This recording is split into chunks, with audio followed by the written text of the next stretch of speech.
He started with nothing and then died ruling the largest empire the world had ever seen. This is how Genghis Khan became richer than kings without a crown of gold. He was born with nothing, no crown, no palace, no army, just a boy in the harsh Mongolian steppe. Yet within one lifetime, he would rule the largest empire the world had ever seen and control the wealth of nations without owning a single throne of gold. This is the untold side of Genghis Khan, not just the warrior who conquered, but the strategist who built an empire of fortunes and thrones. Temujin knew that survival meant more than victory in battle. It meant ending the endless blood feuds between tribes.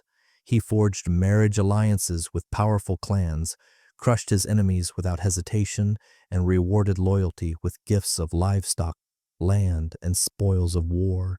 In time, the scattered Mongol tribes, once bitter rivals, became a single, disciplined war machine under his banner. In a world where noble birth determined a man's fate, Temujin broke tradition. He chose his generals not by bloodline, but by merit, promoting the most capable warriors regardless of their origin. To the poor herdsmen who fought bravely, this was a revolution. To the noble families, it was a warning. Power would no longer be inherited, it would be earned. Temujin mastered the art of winning before the battle began. He struck with unmatched speed, used feigned retreats to lure enemies into traps, and unleashed psychological warfare so fierce that entire cities surrendered at the mere sight of his banners. His army didn't just fight, it calculated, adapted, and annihilated with precision. Silk Road control. Genghis Khan understood something few conquerors did. Land itself was worthless without the wealth it could generate. His true prize was the Silk Road, the lifeline of trade between East and West for over 1,000 years. Whoever controlled it, controlled the arteries of civilization. When the Mongols seized it, they didn't just plant a flag, they took possession of the caravans carrying silk, porcelain, gold, glass, and spices. Every merchant who traveled its paths now moved under Mongol protection and Mongol watch. Genghis didn't need to hoard treasure in a vault. He owned the flow of it, like a ruler holding the world's purse strings. Religious tolerance. In an age when religion split kingdoms apart, Genghis turned faith into a tool of unity. He welcomed merchants, envoys, and scholars from every creed, Buddhists, Muslims, Christians, Taoists, and more, granting them safe passage and privileges. By respecting their beliefs, he gained their trust. A caravan trader could cross thousands of miles through Mongol territory without fear of persecution, a radical promise in the medieval world.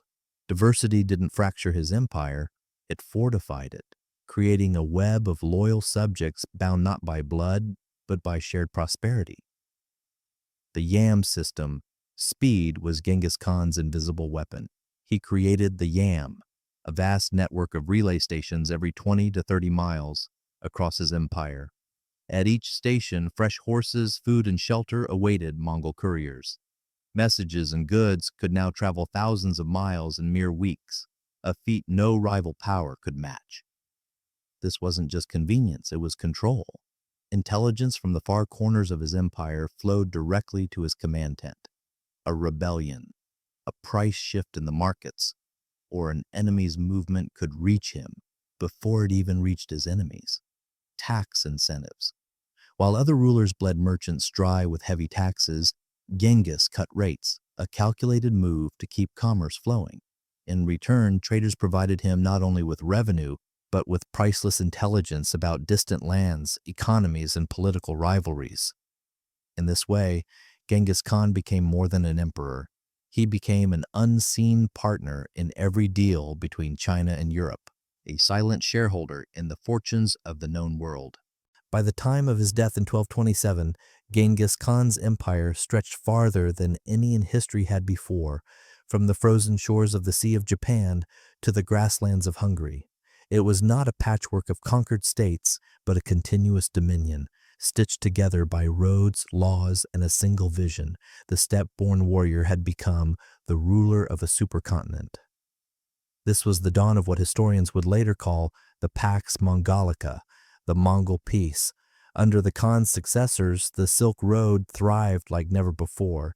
Caravans laden with silk and tea from China could pass safely into Persia, bringing back glasswork, gems, and manuscripts from the Middle East and beyond. For the first time in centuries, a merchant could journey thousands of miles without fear of bandits or hostile borders. But the Mongol Empire's influence went beyond wealth. It became the world's greatest bridge for ideas. From east to west, gunpowder, paper currency, and advanced engineering flowed outward, while the sciences, mathematics, and astronomy of the Islamic world poured inward. Languages mixed, cultures collided, and knowledge traveled at a speed the world had never seen. Yet this era of prosperity came at a cost. The same roads that carried silk and wisdom also carried diseases.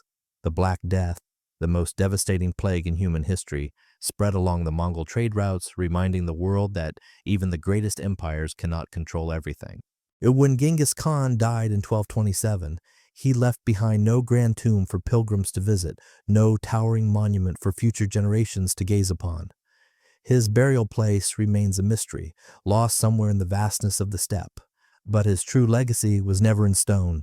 It was in the systems he built, the borders he erased, and the connections he forged. The Mongol Empire, fractured within a century, splintered into rival khanates. Yet the roads he opened, the trade he secured, and the idea that merit could outweigh birthright, these outlived him. He had reshaped the map, the economy, and even the way empires thought about power. His lesson is as sharp now as it was 8 centuries ago. Power is fleeting, but influence, the kind that shifts economies, rewrites borders, and carries ideas across continents, can last for generations. Genghis Khan's empire may have vanished, but the ripples of his reign still move through our modern world. History's greatest fortunes weren't always counted in gold. Sometimes they were measured in influence, loyalty, and vision. Genghis Khan's empire may have faded, but the roads he built still shape our world today.